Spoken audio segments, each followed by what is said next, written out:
तो वैसे सामान्यतः वो 2 रिदम पर काम करता है। एक तो रात्रि को 2 से 4 का और दिन में 2 से 4 का। यानी ये 2 से 4 का पीरियड जो है ना, आपकी नींद में अवश्य ही आ जाना चाहिए। आ जाना चाहिए। आप जब भी सो रहे हैं, उदाहरण के लिए अगर मान लीजिए आप 6 बजे सोए, ठीक है, शाम को, हाँ शाम को 6 बजे सो गए और आप 1 बजे जग गए, तो कायदे से तो आप 7 घंटा सोए, लेकिन आपकी नींद नहीं पूरी हुई जब तक 2 से 4 वाला पीरियड का कुछ अंश नहीं आ जाता है। अगर उसका आधा घंटा भी आ जाता है तो आपकी नींद ठीक ठाक हो गई। अगर वो नहीं आता है ना तो आपकी उसका आना, और अगर वो कंप्लीट आ जाता है 2 से 4 तो आपकी एकदम पूरा अच्छी से नींद होगी, मान लीजिए। दिन में भी वही है। और दिन में भी वही है। तो अगर रात में नहीं, अगर 2 से 4 आ पाया तो दिन में 2 से 4 आ जाना चाहिए, या दिन में नहीं आ पाया तो रात में आ जाना चाहिए। वो एक ही हो ना। हाँ, ये जरूरी नहीं है कि रात में भी 2 से 4 हो। नहीं कोई ज़रूरी नहीं है, मैं दोनों में से कोई एक आ जाना चाहिए, तब आपको दिन भर की नींद वो पूरी मानी जाएगी। लेकिन अगर दोनों समय अगर आप ले लेते हैं तो आपका शरीर बहुत रिलैक्स करेगा और आपकी इम्यूनिटी बहुत अच्छी बढ़ जाएगी। हाँ, अगर दोनों समय अगर आ जाता है आपका तो वो काफ़ी शरीर बहुत एनर्जेटिक फील करेगा। तो थोड़ा सा इसमें पीरियड आ जाए, थोड़ा इसमें आ जाएगा, चलेगा।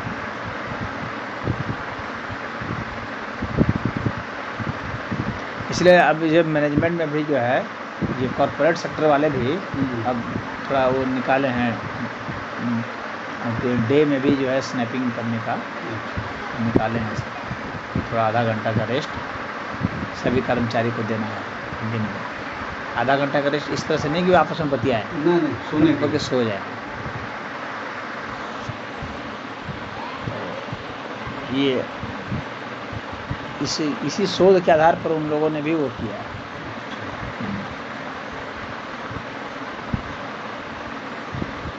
और इसका मेरा प्रैक्टिकल अनुभव है, मैं इतने वर्षों से कर रहा हूँ, तो मैंने पाया है कि ये बहुत ही कारगर है।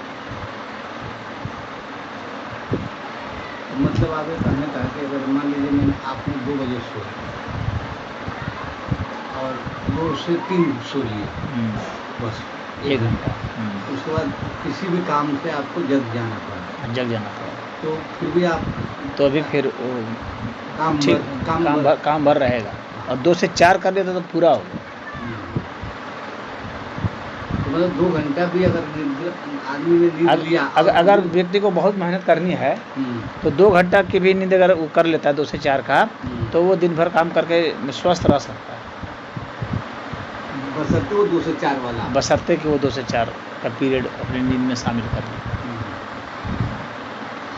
तो एक तो यह है। दूसरा तो फिर भाई योग निद्रा है, तो आप किसी भी समय जा सकते हैं उस स्थिति में, तो योग निद्रा को आपको करना पड़ेगा। तो उसके 15 मिनट भी आपने, हाँ, तो उसमें 15 मिनट भी सो लेंगे तो आपको पूरा हो जाएगा।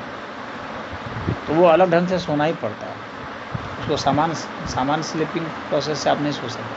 तो 100 आसन और योग निद्रा तो एक ही बात है? नहीं, एक ही बात नहीं है। सब आसन तो अलग चीज़ हो गया, तो आसन है। सब आसन में आपको प्रक्रिया करनी पड़ती है, योग निद्रा की अलग प्रक्रिया, कभी बता दूंगा कभी, अगर योग निद्रा की अलग प्रक्रिया है। उस प्रक्रिया से जब आप सोएंगे ना तो 15 मिनट काफ़ी होता है। 15 मिनट सो लेना काफ़ी है, लेकिन उस प्रक्रिया को अपनाने में भी आदमी को आधा घंटा लग जाता है। आधा घंटा अगर मान लीजिए रेगुलर प्रैक्टिस करता रहा, 2-4 महीने 6 महीना कर लिया, तो उसको भी आधा घंटा लगेगा?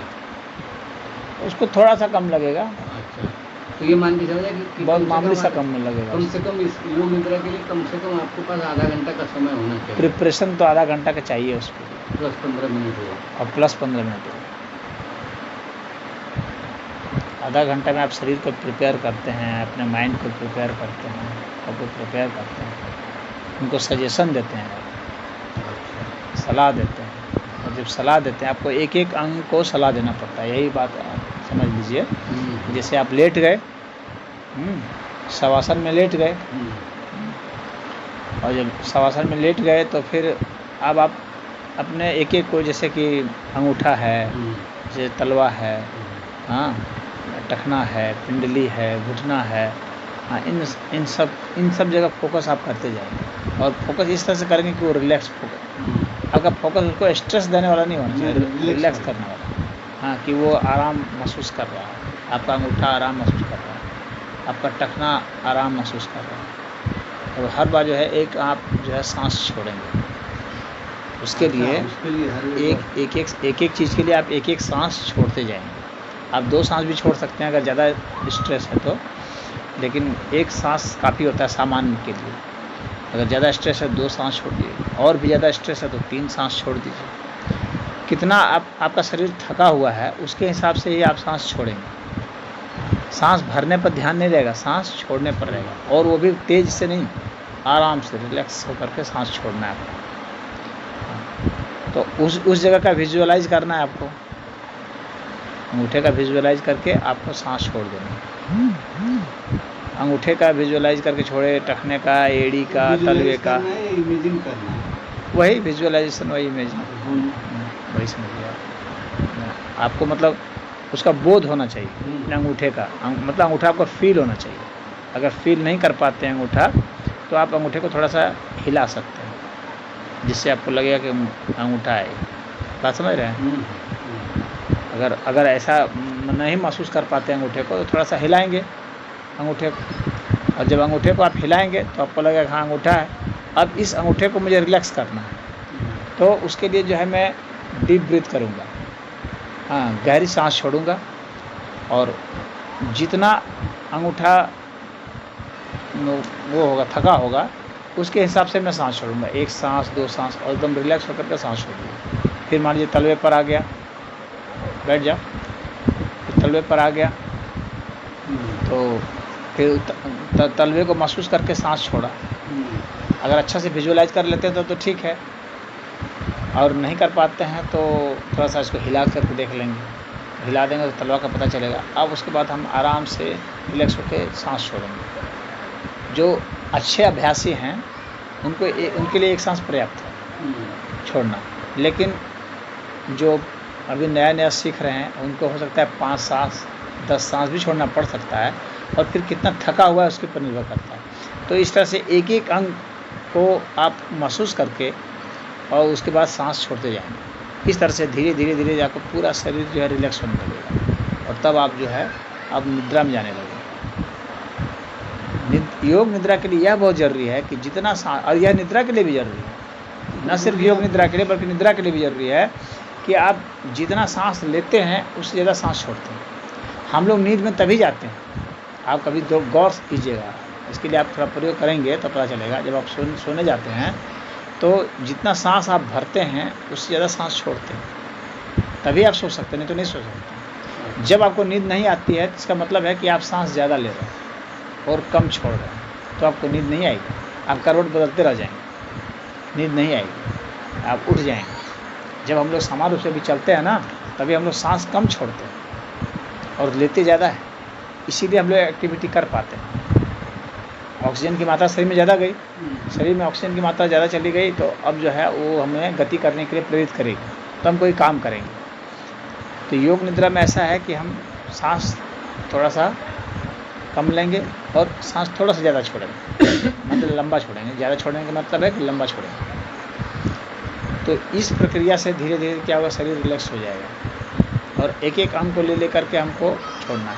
अगर किसी अंग में दर्द है, उदाहरण के लिए कोई अंग घायल है, दर्द है, तो आप उस अंग को महसूस करके ज़्यादा सांस छोड़ेंगे, मतलब 8, 10, 15, 20, क्योंकि अगर शरीर में कहीं भी दर्द होगा तो शरीर सो नहीं सकता, शरीर को नींद नहीं आ सकती। हल्का फुल्का दर्द में तो नींद आ सकती जाएगी, लेकिन ज़्यादा दर्द होगा तो शरीर नहीं सो सकता। तो उसके लिए ज़रूरी है कि हम उसको सांस को छोड़ें, 8 सांस, 10 सांस, 15 सांस, 20 सांस छोड़ते रहें, तो दर्द एकदम वहाँ रिलैक्स हो जाएगा। और सांस आप छोड़ेंगे दर्द रिलैक्स होगा, एकदम गारंटी है।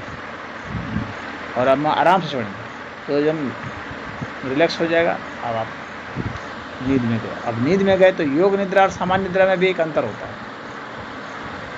सामान्य निद्रा में क्या होता है कि हम स्वप्न के फेज से गुजरते हैं। सामान्य निद्रा का प्रोसेस ये है कि आप सो रहे हैं, फिर एक स्वप्न आएगा, समझे, उसके बाद फिर निद्रा की स्थिति आएगी, फिर स्वप्न आएगा, फिर निद्रा की स्थिति आएगी, फिर स्वप्न आएगा, फिर निद्रा की स्थिति आएगी। इस तरह से वो चलता रहता है, ये प्रक्रिया है। और इस योग निद्रा से अगर आप जाएंगे तो वह जो है स्वप्न की जो स्थिति है वह नहीं आएगी। आप डायरेक्ट उसमें निद्रा वाले में प्रवेश कर जाएंगे, यानी घोर निद्रा, इसको सुषुप्ति अवस्था कहा जाता है, उसमें आप चले जाएंगे सीधे। स्वप्न अवस्था जो है वो बाईपास हो जाएगी, उसको बाईपास करके आप सीधे उसमें चले जाएंगे। अगर बाईपास करके जा सकते हैं तो फिर वो योग निद्रा, इसीलिए उसमें समय बच जाता है। जो बताया ना कि समय, उसमें आप सोएंगे, मान लिया 8 घंटा सोते हैं सामान्य निद्रा में, तब जा कर के आपको रिलैक्स महसूस होता है। और मान लीजिए बहुत खुली जगह में सो रहे हैं जहाँ ऑक्सीजन लेवल ज़्यादा है, बाहर सो रहे हैं तो 6 घंटा में पूरा हो जाएगा, लेकिन अगर कमरे में सो रहे हैं तो 8 घंटा लग जाएगा। तो ये ऑक्सीजन के लेवल पर निर्भर करता है। अगर आप योग निद्रा में जाते हैं तो क्या होगा कि समय घट जाएगा। ऐसा इसलिए क्योंकि स्वप्न जो है बाईपास हो गया, तो जो एक के बाद स्वप्न आता था ऐसे तो स्वप्न बाईपास होता गया, खाली जो है सुषुप्ति में चलता गया। इसके कारण क्या होता है कि समय बच जाता है। तो जो आप 8 घंटा में पूरा करते थे कमरे में और बाहर में 6 घंटा में करते थे, अब आप जो है सिर्फ 15-20 मिनट में कर सकते हैं, क्योंकि हम लोग का जो निद्रा का समय होता है ये कम होता है, स्वप्न का समय ज़्यादा होता है। और स्वप्न का समय ज़्यादा क्यों होता है, इसके पीछे कारण यह है कि देखिए हम लोग का जो स्वप्न आता है ना, ये वास्तव में हम लोग का माइंड जो है वो प्रोसेस करता है। हम लोगों ने जो अब तक किया या हम लोग को जो भी करना है, जो किया है, जो करना है, या शरीर में कहीं टूटन फूटन जो है सबको मरम्मत करना है, तो जब ये एक बार कर लेता है तो इसका दिमाग के पास एक प्रोसेस है कि इसका एक इमेज भेजता है इस चीज़ को बतलाने के लिए कि मैंने ये वर्क डन कर दिया। ठीक है, तो ये हमने वर्क डन कर दिया, तो इसके लिए वो क्या करता है, उसके पास और कोई तरीका नहीं है स्वप्न के अलावा, इसलिए वो स्वप्न के रूप में उसको एक इमेज जारी करता है, एक मेमोरी के रूप में, हाँ, कि यह वर्क जो है परफॉर्म हो गया। जो मान लीजिए कि आपने मुझे आपको कल कुछ काम करना है, उदाहरण के लिए आपने सोचा हुआ ऐसा, हाँ, तो उस काम को किस ढंग से करना है, उससे क्या परिणाम आ सकते हैं, क्या बाधाएं आ सकती हैं, कुछ सोचते होंगे ना। तो यह दिमाग इस जागृत अवस्था में उतना नहीं सोच पाता, लेकिन जब हम सो जाते हैं तो नींद की अवस्था में हम लोगों का शरीर रिलैक्स होता है, क्योंकि उसको काम नहीं करना है। तब ऐसी अवस्था में क्या होता है कि दिमाग बहुत अच्छे तरीके से उसको एनालिसिस करता है, बहुत अच्छे तरीके से, और उसके बाद उसको एक रिजल्ट देता है कि इससे क्या आएगा। तो जो भी वो रिजल्ट देता है तो उसको वो स्वप्न के रूप में देता है। तो उसमें उसका एनालिसिस प्रोसेस करने में और उसका वो प्रोजेक्ट करने में एक इन्फॉर्मेशन भेजता है, वो स्वप्न के रूप में देता है। वो ऐसे स्वप्न आते हैं, तो उसका जो ड्यूरेशन होता है वो लंबा होता है, और जो सुषुप्ति का ड्यूरेशन है ये छोटा होता है। मेन रिलैक्सेशन हम लोग को सुषुप्ति वाला अवस्था में है, स्वप्न वाले अवस्था में नहीं। हाँ, स्वप्न वाली अवस्था के बाद वो उसमें चला जाता है रिलैक्सेशन में, डीप रिलैक्सेशन में, सुषुप्ति में चला जाता है। क्यों चला जाता है, क्योंकि माइंड को जो है उसको भी कुछ रेस्ट चाहिए, फिर से प्रोसेस करना। पूरा का पूरा जब प्रोसेस किया जाता है तो उसमें बहुत एनर्जी लगती है, और हम लोग का शरीर है कि एनर्जी को बचाना चाहता है, उतनी एनर्जी को कंज्यूम नहीं करेगा। शरीर कोई भी काम करता है तो अपनी ऊर्जा को बचा के करता है, तो ऊर्जा कम से कम लगे, इसके लिए ज़रूरी है कि वह रेस्ट में फिर जाए पूरा माइंड प्रोसेस। तो वैसे में फिर वो सुषुप्ति में चला जाता है, दिमाग थोड़ा रेस्ट में रहता है। उसके बाद फिर जो है फिर स्वप्न में वो आता है, फिर प्रोसेसिंग शुरू होती है। तो स्वप्न में प्रोसेसिंग भी है प्लस उसका प्रोजेक्शन भी है। और ये सुषुप्ति है, घोर सुषुप्ति में, उसमें भी प्रोसेसिंग होती है, लेकिन बहुत कम होती है और थोड़े लेवल पर होती है। उसकी ऐसा होती है कि जिससे उसको इनिशिएट करना होता है, बस उतना ही प्रोसेसिंग होती है, मतलब वो पूरा का पूरा शट डाउन नहीं होता है। कहने का मतलब है कि उसका वो जो है ट्रॉमा सेंटर चल रहा होता है हाँ, पूरा का पूरा शट डाउन नहीं करता है ना सिस्टम को, तो उतना ही थोड़ा सा चल रहा होता है जितना से फिर इसको जगाया जा सके। तो स्वप्न वाली जो प्रक्रिया है उसको जगाया जा सके उतना तक वो चलता रहता है। और जो हम लोग के ऐसे ऑर्गन हैं जो कि जैसे हृदय है, चाहे ये हम लोग का फेफड़ा है, चल रहा है, तो इन सबको चलाने के लिए जो गतिविधि चाहिए, क्योंकि ये तो उस वक्त भी चलता रहेगा, तो इन सबको चलाने की जो क्रिया है वो इमरजेंसी वाली क्रिया वो चलता रहता है। तो वह अभी सुषुप्ति अवस्था में जारी रहता है। वो एक मतलब नेसेसरी कंपलसरी प्रोसेस है। तो वह चलता रहता है। बाकी जो गतिविधियां हैं वे सब बंद हो जाती है, यहाँ तक कि आँख की पुतली का हिलना भी बंद हो जाता है। हाँ, और स्वप्न में आप देखेंगे आँख की पुतली हिलती रहती है। अच्छा। हाँ, जब कोई व्यक्ति सोया है उसकी आँख की पुतली हिल रही है, इसका मतलब स्वप्न में देख रहा है वो। अगर आप उसको उठा देंगे उस वक्त तो तुरंत बता देगा कि हमें सपना देख रहा था। और अगर आँख की पुतली स्थिर है, कुछ नहीं है, इसका मतलब वो सुषुप्ति अवस्था में है वो। ये बाहर से जो पहचान है तो वो ये पहचान है। बंद के बावजूद भी देखेंगे कि आँख के भीतर वो गोला जो है चलता रहता है।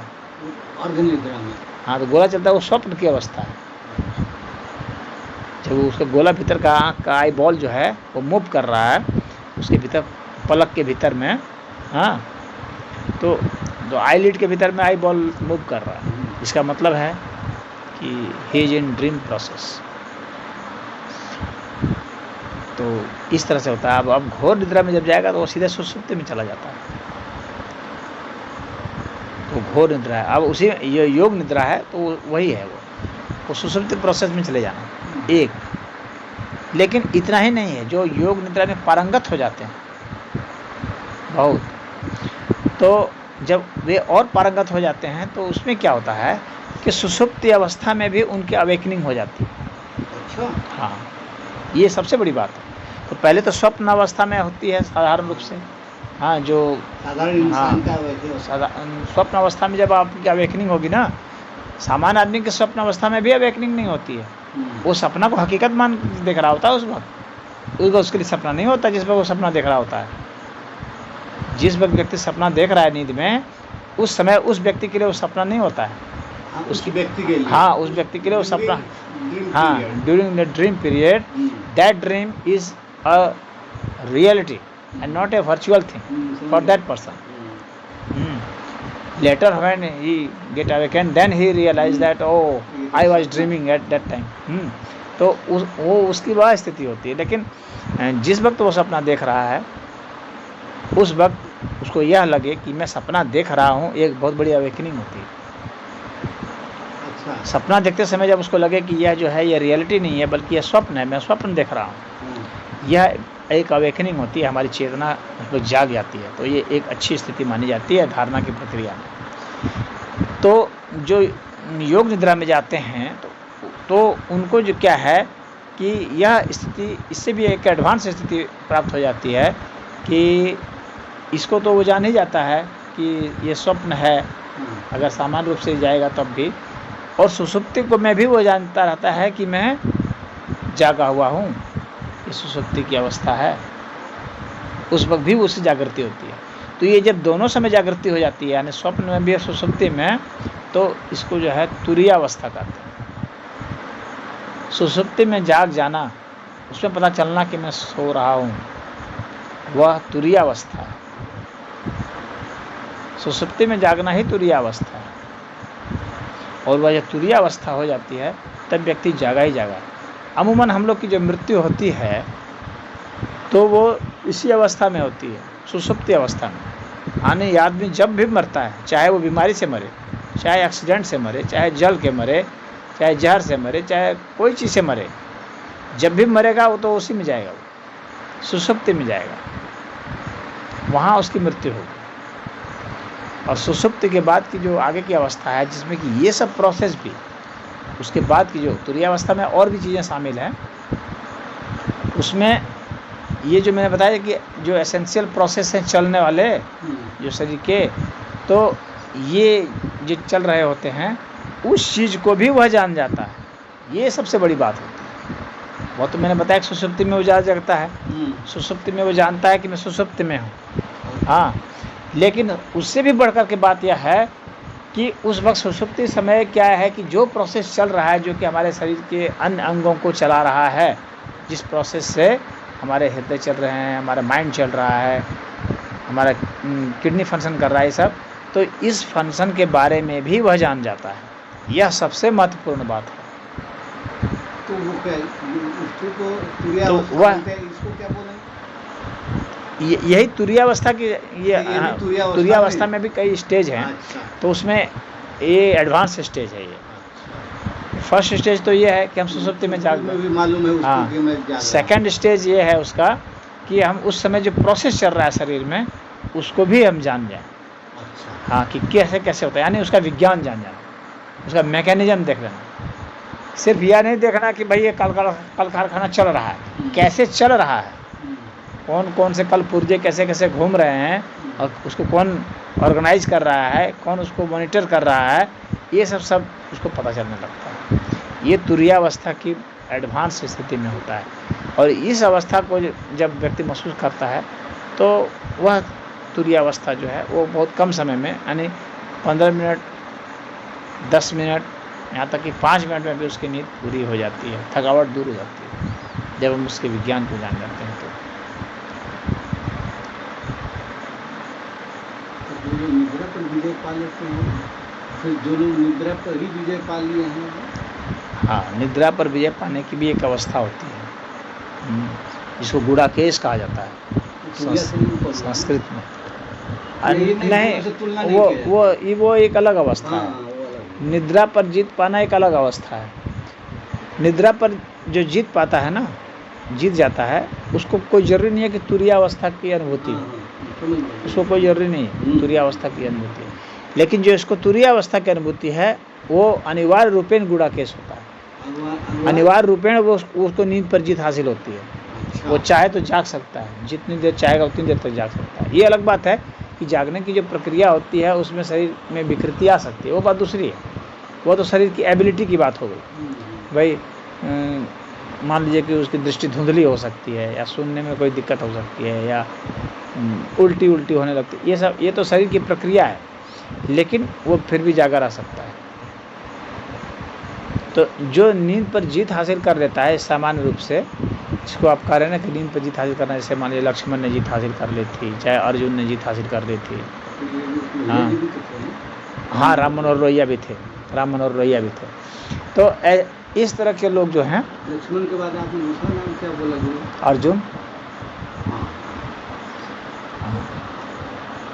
तो इस तरह के जो लोग हैं तो वो सामान्य, मतलब बिना सोए हुए सामान्य क्रिया प्रक्रिया करते रहते हैं, तो उनको कोई रिएक्शन नहीं होता है।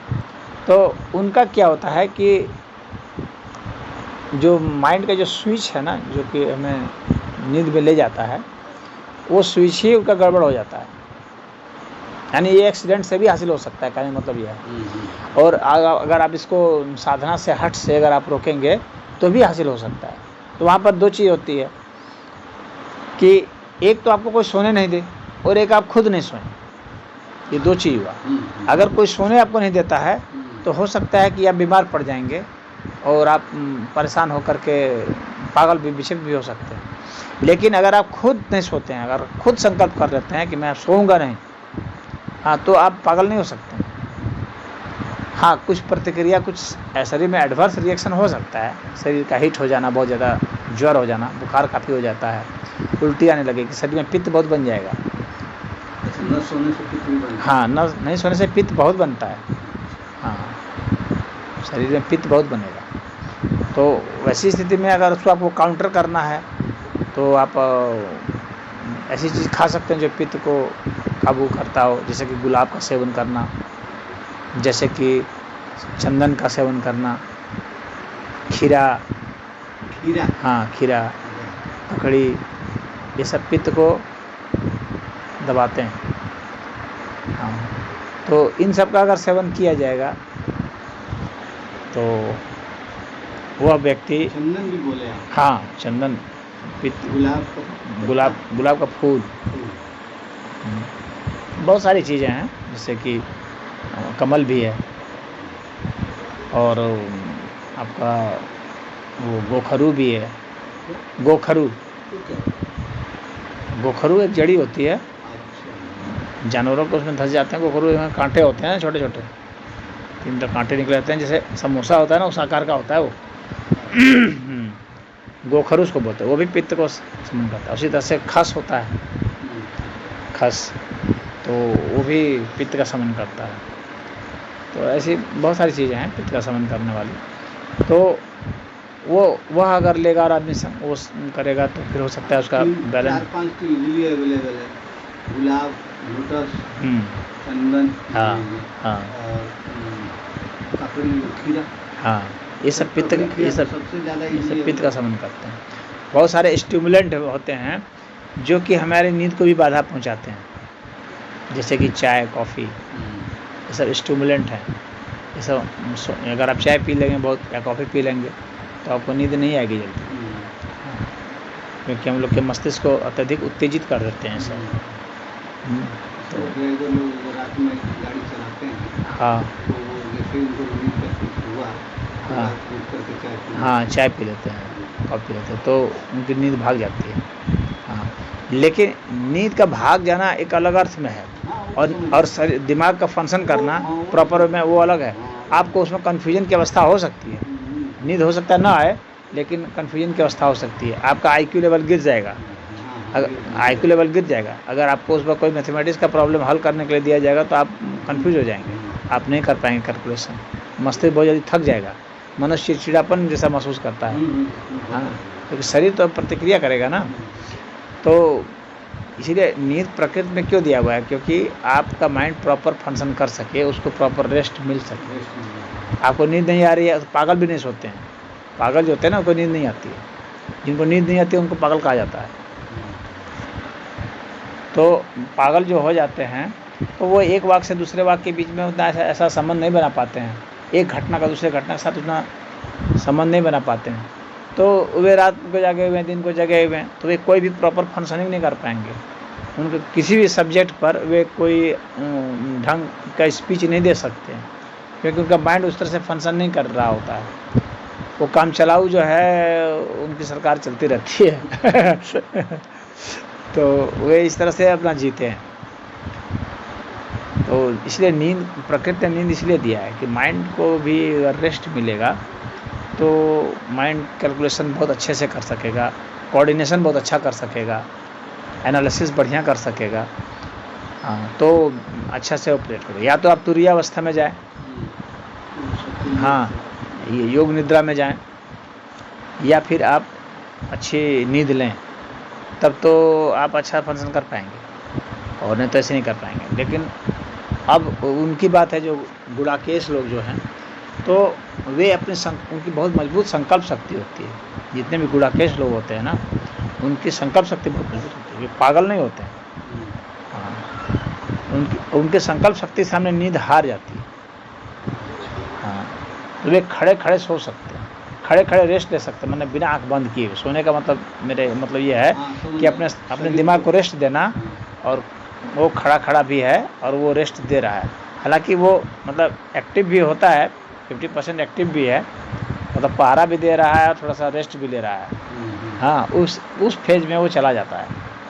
जो गुड़ाकेश होते हैं उनमें ये स्थिति आती है कि पहरा भी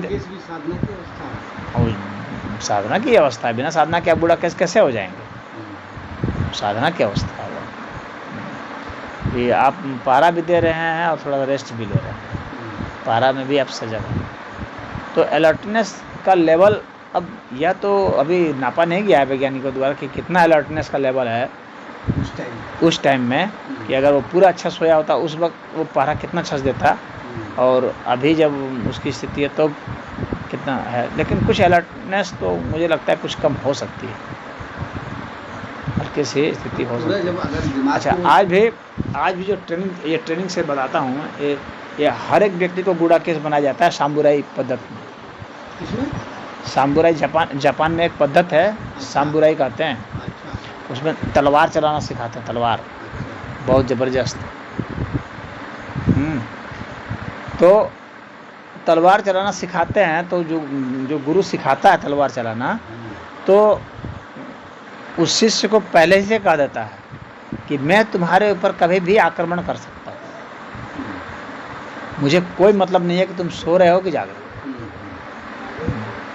अब आपको अपने शरीर को बचाना है, समझ रहे हैं? तो अलर्टनेस का लेवल वहाँ तक पहुँचाता है, और साथ में ये भी कह देता है कि तुम भी मेरे ऊपर कभी भी आक्रमण कर सकते हो, मैं भी तुम्हारे पर कभी भी आक्रमण कर सकता हूँ। इस तरीके से वे लोग दोनों एक कमरे में रहते हैं। हाँ, एक साथ रहते हैं। तुम्हें जब भी मौका मिले मेरे पर हमला कर सकते हो, मुझे जब भी मौका मिलेगा तुम्हारे पर हमला कर सकते हो। कभी भी कर सकता हूँ।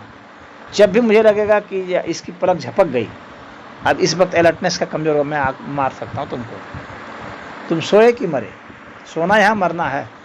हाँ, अगर तुम्हारे में वह क्षमता है तो शिष्यत्व स्वीकार करो और यहाँ पर ट्रेनिंग में आओ। अगर वो क्षमता नहीं है तो तुम भगो, तुम सामुराई होने के योग्य नहीं हो। समझे? अभी भी होता है। हाँ, होता है, वो पूरी परंपरा है, अभी भी होता है और युगों से होता आ रहा है वो। हाँ, तो वहाँ जापान में ही है। हाँ, वो जापान में ही है पता। हालांकि यहाँ भी सिखाया जाता था, ये बात नहीं है, लेकिन वहाँ पर तो उसकी एक विशेष परंपरा ही है। हाँ, तो सूर्यवीस। हाँ, तो अब जो है उसमें क्या है कि उसमें गुड़ाकेश तो होना ही होना है। वैसी स्थिति में आप दूसरा कुछ नहीं हो सकते हैं, क्योंकि आप मारे जाएंगे। हाँ, तो आपको अलर्ट रहना ही रहना है। तो वहाँ पर गुड़ाकेश बनाया जाता है, तो वहाँ पर वह जो साधना से उतना तपा दिया जाता है कि उसका माइंड एकदम 100% अलर्ट रहता है।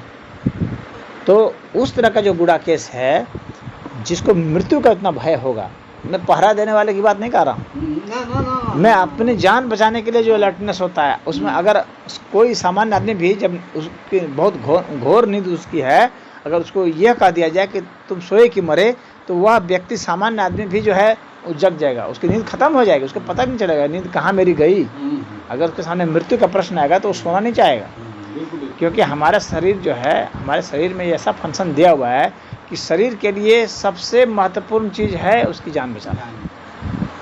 उसके बाद ही दुनिया में कुछ है, पहले अपनी जान बचानी। अपनी जान बचाने के लिए वो कुछ भी कर सकता है, तो वो नींद को भी छोड़ सकता है, खाना को छोड़ सकता है, हर चीज़ को छोड़ सकता है, पहले अपनी जान बचाएगा वो।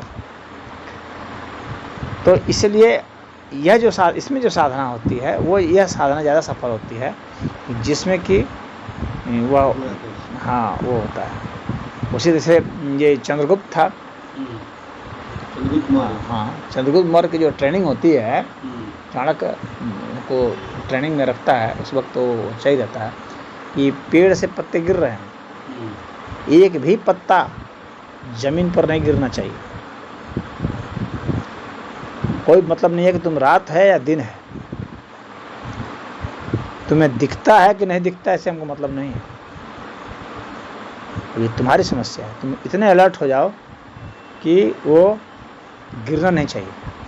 तो उस तरह से यहाँ की परंपरा ये बहुत हाई लेवल का है ना, इससे आपका अलर्टनेस इतना होगा कि आपको गुड़ाकेश हो जाना होगा। सोच के ही रोंगटा खड़ा हो जा रहा है कि एक भी पत्ता जमीन पर एक भी पत्ता गिरना नहीं चाहिए, और दिन हो या रात हो, उससे कोई मतलब नहीं। या मैं कभी भी तुमको मार सकता हूँ, गुरु जी, क्या गजब की बात है। सामुराई पद्धति में वही है कि मैं कभी मार सकता हूँ।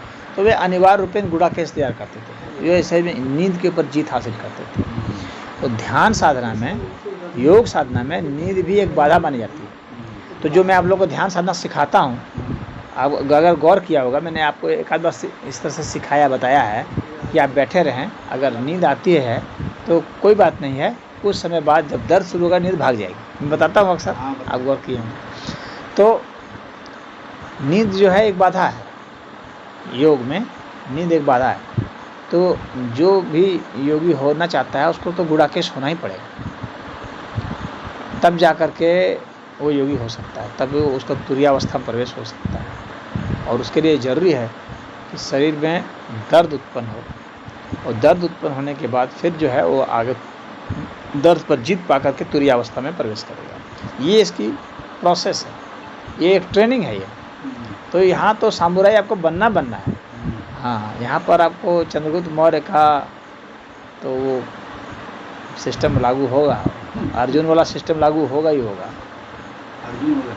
हाँ, अर्जुन वाला क्या? अर्जुन का सिस्टम ऐसे था ना, अर्जुन को जो ट्रेनिंग दी गई थी, तो अर्जुन की ट्रेनिंग में भी ऐसे ही था।